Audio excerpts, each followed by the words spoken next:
Hello friends, welcome back to my channel. இன்றைக்கி நம்ம சேனலில் ரொம்பவே டேஸ்டான பீஃப் கோலா உருண்டை குருமா ரெசிபி தான் பார்க்க போகிறோம். பீஃப் கோலா உருண்டை செய்கிறதுக்கு 1/2 kg அளவுக்கு பீஃப் எடுத்துருக்கிறேன். உப்பு மஞ்சள் தூள் போட்டு வாஷ் பண்ணி எடுத்துக்கோங்க.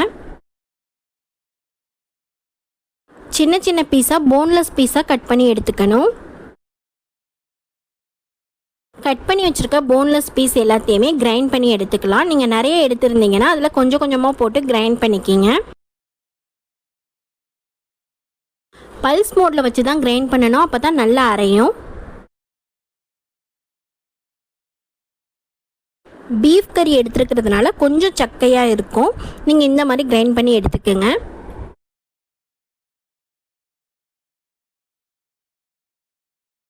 கிரைண்ட் பண்ணதை ஒரு பவுலுக்கு மாற்றிக்கலாம்.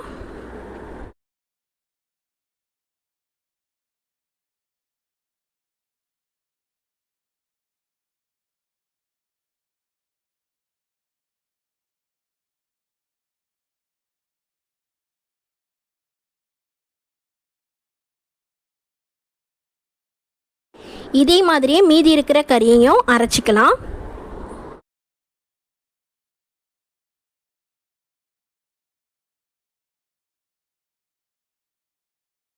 நிறைய பேர் பீஃப் விரும்பி சாப்பிட மாட்டாங்க. இந்த மாதிரி நம்ம அரைச்சி கோலா உருண்டை மாதிரி செஞ்சு கொடுத்தோம்னா கண்டிப்பாக எல்லாருக்குமே ரொம்பவே பிடிக்கும். கறி அரைச்சதுக்கப்புறம் இதில் தேவையான அளவுக்கு உப்பு சேர்த்துக்கலாம். நான் 1/2 ஸ்பூன் அளவுக்கு உப்பு ஆட் பண்ணியிருக்கிறேன்.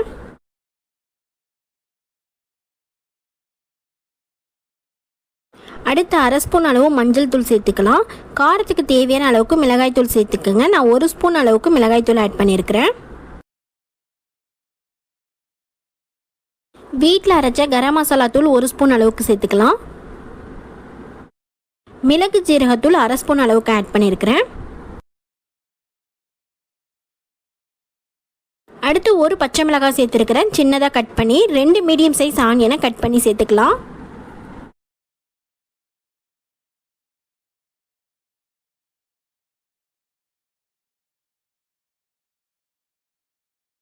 இதை நல்லா மிக்ஸ் பண்ணிவிட்டு மறுபடியும் மிக்சியில் கிரைண்ட் பண்ணிக்கலாம்.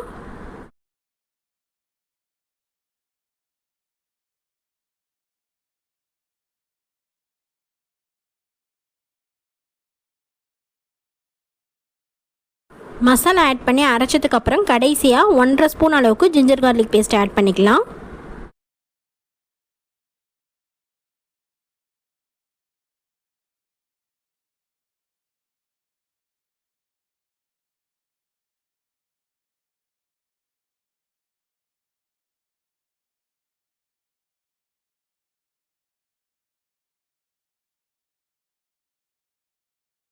அரைச்சி வச்சுருக்கிறதுல கொஞ்சமாக எடுத்து உருண்டை பிடிச்சி பார்க்கணும், கையில் ஒட்டு தானே. அப்படி கையில் ஒட்டுச்சுன்னா கொஞ்சமாக அரிசி மாவு சேர்த்துக்கணும். கரெக்டாக இருந்ததுனால நான் அரிசி மாவு எதுவுமே சேர்க்கலை. அடுத்து குழம்புக்கு தேவையான அளவுக்கு தேங்காய் பேஸ்ட் எடுத்துக்கலாம். நான் 1 கப் அளவுக்கு தேங்காய் எடுத்துருக்கிறேன். நீங்கள் எந்த அளவுக்கு குழம்பு வைக்கிறீங்களோ அதுக்கு தகுந்த மாதிரி நீங்கள் தேங்காய் சேர்த்துக்குங்க.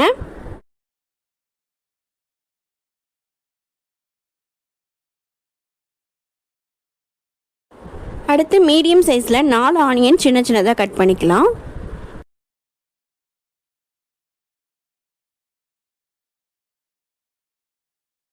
நிறைய பேர் நான் போடுற வீடியோஸ் எல்லாமே பார்க்குறீங்க, ஆனால் சப்ஸ்கிரைப் பண்ணாமல் பார்க்குறீங்க. சப்ஸ்கிரைப் பண்ணிட்டு பார்த்தீங்கன்னா எனக்கு கொஞ்சம் சப்போர்ட்டாக இருக்கும்.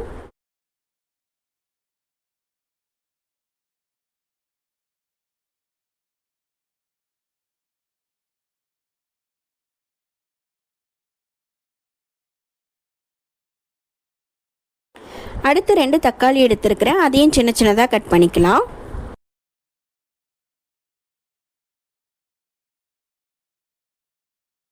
காரத்துக்கு தகுந்த மாதிரி பச்சை மிளகாய் சேர்த்துக்குங்க. நான் 2 பச்சை மிளகாய் எடுத்துருக்கிறேன்.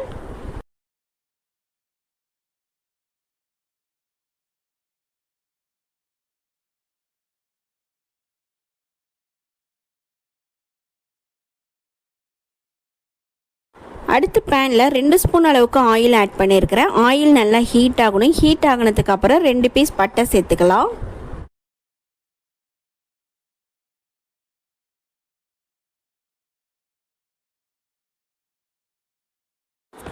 பட்டை பொரிஞ்சதுக்கப்புறம் கட் பண்ணி வச்சுருக்க ஆனியனை இது கூட சேர்த்துக்கலாம்.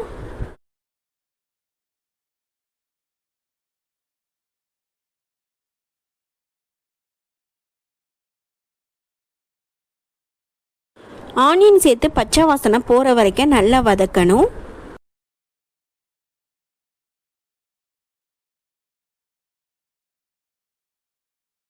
ஆனியன் நல்லா வதங்கினதுக்கு அப்புறம் கட் பண்ணி வச்சிருக்கிற தக்காளியை இது கூட சேர்த்துக்கலாம்.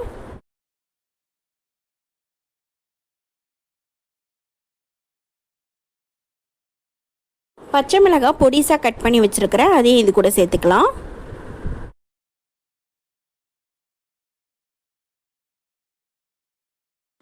நல்லா வதங்கினதுக்கு அப்புறம் 1 ஸ்பூன் அளவு ஜிஞ்சர் கார்லிக் பேஸ்ட் ஆட் பண்ணிக்கிங்க. ஜிஞ்சர் கார்லிக் பேஸ்ட் ஆட் பண்ணதுக்கப்புறம் லோ ஃப்ளேமில் வச்சு பச்சை வாசனை போகிற வரைக்கும் நல்லா வதக்கணும்.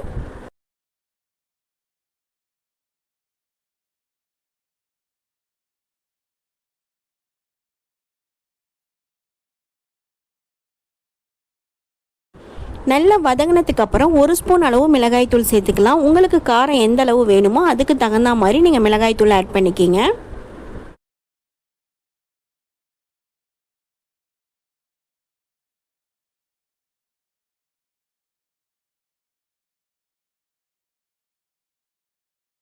மிளகாய்த்தூள் சேர்த்து நல்லா பொரிஞ்சதுக்கப்புறம் தேவையான அளவுக்கு சால்ட் ஆட் பண்ணிக்கலாம். நான் 1/2 ஸ்பூன் அளவுக்கு ஆட் பண்ணியிருக்கிறேன்.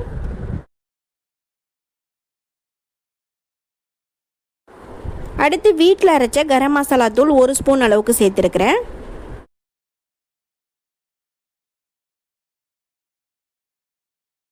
மசாலா எல்லாமே பச்சை வாசனை போகிற வரைக்கும் நல்லா வதக்கணும். லோ ஃப்ளேமில் வச்சு தான் வதக்கணும்.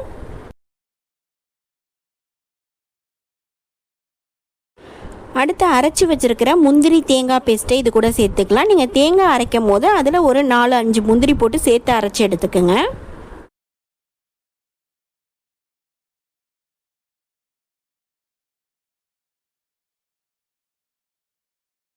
எந்த அளவுக்கு குருமா வேணுமோ அதுக்கு தகுந்த மாதிரி தண்ணி சேர்த்துக்கலாம். நான் 1.5 டம்ளர் அளவுக்கு தண்ணி ஆட் பண்ணியிருக்கிறேன்.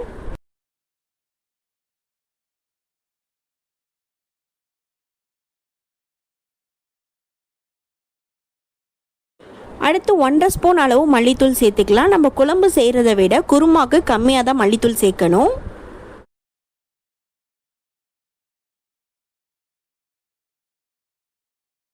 கடைசியாக உப்பு காரம் செக் பண்ணி பார்த்துட்டு தேவைப்பட்ட ஆட் பண்ணிக்கலாம்.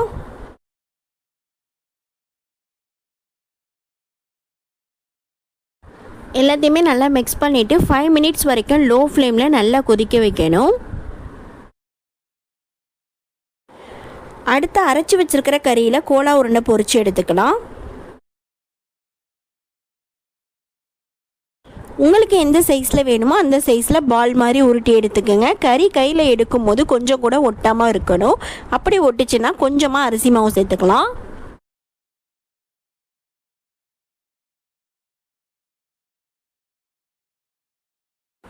இப்போ ரெடி பண்ணி வச்சுருக்கிறத பொரிச்சு எடுத்துக்கலாம். தேவையான அளவுக்கு ஆயில் ஆட் பண்ணி லோ ஃப்ளேமில் வச்சு கொஞ்சம் கொஞ்சமாக பொரிக்கணும்.